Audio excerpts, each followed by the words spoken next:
હું અશોકભાઈ કુંભાણી, અમારા મમ્મી છે હંસાબેન કુંભાણી. અમે કોલવડ વિસ્તારમાં, સુરતના કોલવડ વિસ્તારમાં રહીએ છીએ.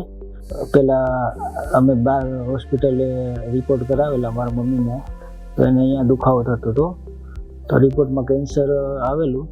પછી કિરણ હોસ્પિટલમાં અમે આવેલા, તે ડૉક્ટરે રેફરન્સ આપેલો. એટલે પછી અમે અહીંયા સૌરભ સાહેબને મળેલા, તો એણે અહીંયા બધું સારવાર કરેલી, રિપોર્ટ કરાવેલા.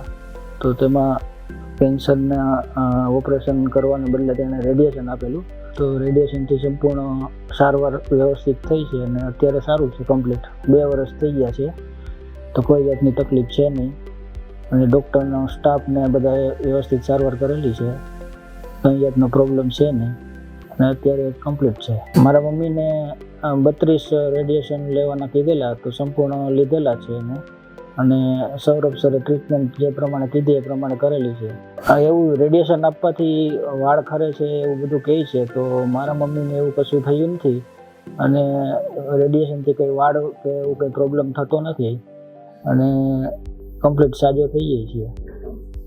અને કોઈ બીને ઓપરેશન કરવાનું કહી અને ઉંમર થઈ ગઈ હોય તો ઓપરેશન કરાવવાની જરૂર પડતી નથી. રેડિયેશન આપે તો કમ્પ્લીટ થઈ જાય છે અને કોઈ જાતનો પ્રોબ્લેમ થતો નથી.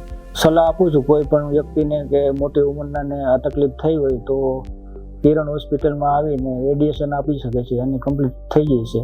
તો મારો જે અનુભવ છે હું તમને શેર કરું.